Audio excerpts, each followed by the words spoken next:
네, 4월 7일 금요일 성금요일에 새벽 예배 시작하겠습니다. 찬송가 143장 웬 말인가 날 위하여 함께 찬양하시죠.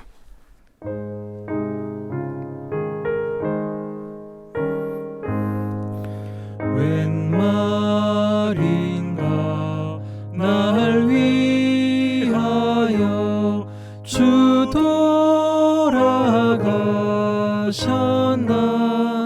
이 벌레 같은 날 위해 금세 받으셨나. 내 지은 죄 다 지시고 주 박히셨으니 웬 일인가 웬 은혜인가 그 사랑 크셔라. 주 십자가 못 박힐 때 그 해도 빛 잃고 그 밝은 빛 가리워서 캄캄케 되었네. 나 십자가 대할 때에 그 일이 고마워. 내 얼굴 감히 못 들고 눈물 흘리도다. 늘 울어도 눈물로써 못 갚을 줄 알아. 몸 밖에 드릴 것 없어 이 몸 바칩니다.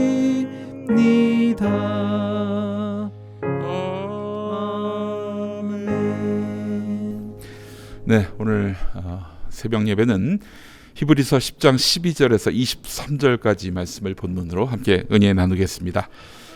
제가 본문 읽겠습니다. 그러나 그리스도께서는 죄를 사하시려고 단 한 번의 영원히 유효한 제사를 드리신 뒤에 하나님 오른쪽에 앉으셨습니다. 그리고서 그는 그의 원수들이 그의 발 아래에 굴복할 때까지 기다리고 계십니다. 그는 거룩하게 되는 사람들을 단 한 번의 희생제사로 영원히 완전하게 하셨습니다. 그리고 성령도 우리에게 증언하여 주십니다. 먼저 이렇게 말씀하셨습니다. 주님께서 말씀하신다. 그날 이후에 내가 그들에게 세워줄 언약은 이것이다. 나는 내 율법을 그들의 마음에 박아주고 그들의 생각에 새겨주겠다. 또 나는 그들의 죄와 불법을 더 이상 기억하지 않겠다. 죄와 불법이 용서되었으니 죄를 사하는 제사가 더 이상 필요 없습니다. 그러므로 형제 자매 여러분, 우리는 예수의 피를 힘입어서 담대하게 지성소에 들어가게 되었습니다. 예수께서는 휘장을 뚫고 우리에게 새로운 살 길을 열어주셨습니다. 그런데 그 휘장은 곧 그의 육체입니다. 그리고 우리에게는 하나님의 집을 다스리시는 위대한 제사장이 계십니다. 그러니 우리는 확고한 믿음을 가지고 참된 마음으로 하나님께 나아갑시다. 우리는 마음에다 예수의 피를 뿌려서 죄책감에서 벗어나고 맑은 물로 몸을 깨끗이 씻었습니다.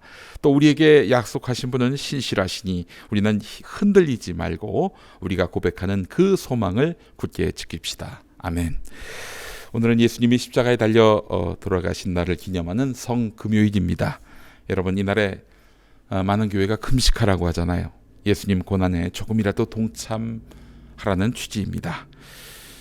근데 금식은 지극히 개인적인 고난 아니겠습니까? 제 생각에는 식사는 식사대로 하시되 여러분의 한 끼 식비를 이웃에게 희사해 보면 어떨까요? 특히 고난받는 이웃들 찾기 힘드십니까? 눈 돌리면 보이지 않으시나요? 예, 제가 이런 말을 들었습니다. 어디서? 그리스도인이 세상에 나오지 않도록 하고 교회에만 머물도록 가둬놓는 것이 이 시대 사탄의 전략이다. 맞습니다. 교인이 교회에 갇히고 또 교회의 이익만을 위해서 봉사하는 것은 사탄만 좋아할 일입니다. 사탄이 가장 두려워하는 것은 교인이 교회 밖으로 나와서 그리스도의 진리와 복음을 세상에서 전파하고 실현하는 것 아니겠습니까?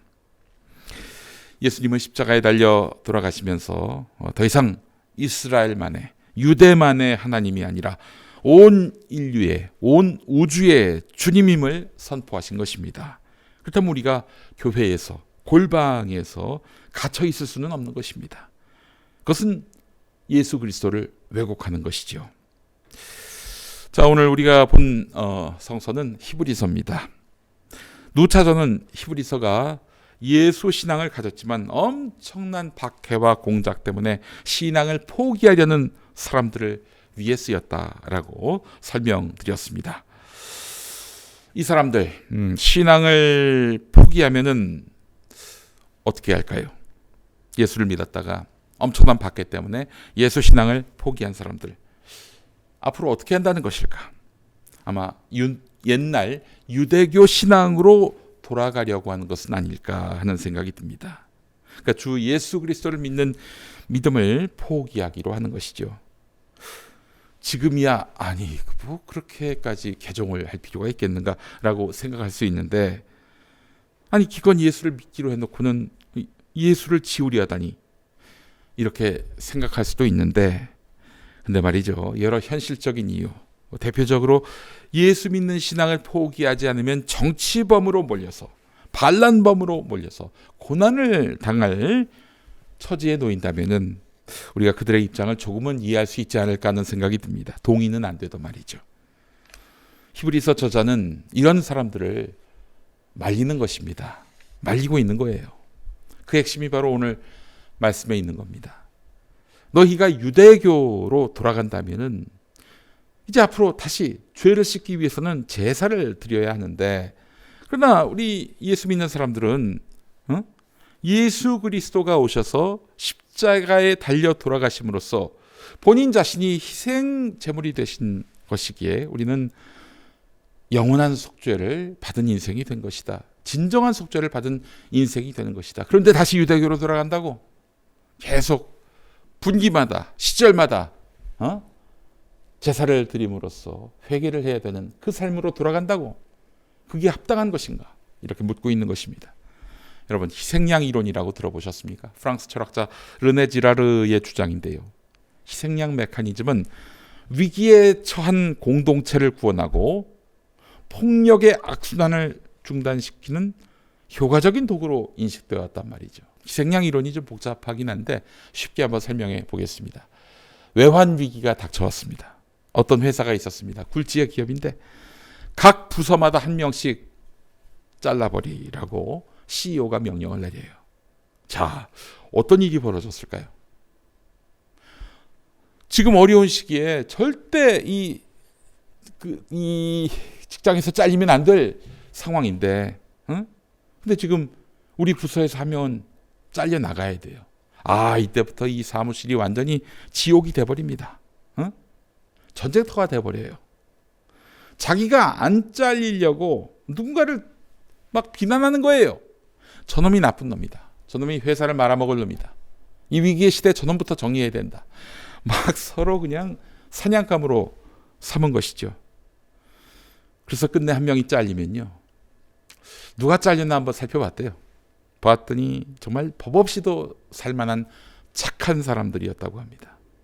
그런 사람들만 잘려나갔다는 거예요. 바로 그 사람이 희생양이 된 것이죠. 이게 바로 희생양 이론입니다. 희생양에 대한 폭력에 공동체 구성원 전체가 참여했다는 점에서 폭력은 만장일치적인 성격을 띱니다. 억압당하는 사람의 희생을 정당화하면서 그 회사 오너의 권력 구조를 더욱 공고히 하는 거죠. 앞으로는 언제 잘릴지 모르니까 내가 저 사장님한테는 잘 보여야지. 이런 그 권력 구조를 더욱 공고히 한다는 점이 바로 희생양 이론의 핵심입니다. 아무리 목적이 정당하고 좋은 결과를 가져온다 하더라도 결국 이것은 또 하나의 폭력일 뿐입니다. 아마 예수님이 세상에 오셔서 그 회사 다니셨다면 스스로 희생양이 되셨을 것입니다. 그렇지 않습니까? 온 인류의 희생양이 되셨는데요. 그렇습니다. 희생양은 예수님으로 족합니다. 더 이상의 희생양은 없다. 이러면서 모든 희생당할 사람의 고통을 본인이 십자가형으로 다 감당하셨던 것입니다. 그래서 우리는 주님의 고난이 갖는 신성하고 거룩하고 이타적인 또 헌신적인 성격을 이해해야 하는 것입니다. 예수님의 희생으로 더 이상 염소, 송아지, 나아가 다른 사람을 희생양으로 삼는 일은 사라졌습니다. 예수 그리스도를 믿는 믿음 아래서 말입니다. 그 예수의 피로 우리는 죄책감에서 벗어나고 맑은 물로 몸을 깨끗이 씻었습니다. 이 은총과 은혜의 감격한 삶은 지금도 희생양을 찾는 세상에서 용기 있게 맞서며 그 폭력을 두려워하지 않고 싸우는 것 아닐까요? 네, 그런 사람은 당장은 고난을 당하는 것 같지만 끝내 부활하게 되어 있습니다. 그 부활의 감격을 기대하면서 다시 살 것을 확신하면서 고난에 당당히 맞설 때 우리는 예수 그리스도에 가까워지는 삶을 살 수 있게 되지 않을까 생각이 됩니다. 오늘 성금요일 그런 주님을 만나는 하루 됩시다. 함께 기도하시겠습니다.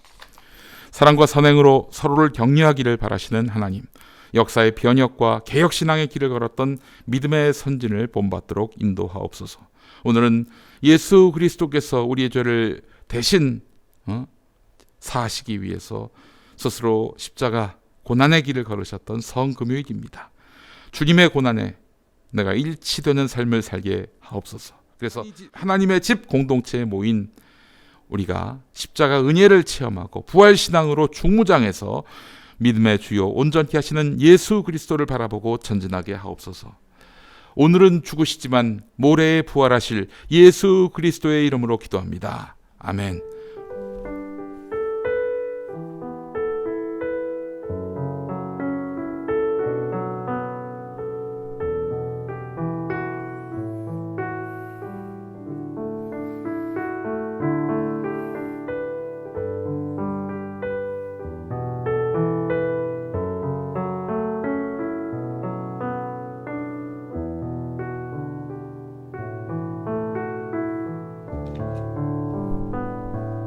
네, 우리 교회 여러분, 오늘 저녁 8시에 오프라인 성금요일 예배가 있습니다.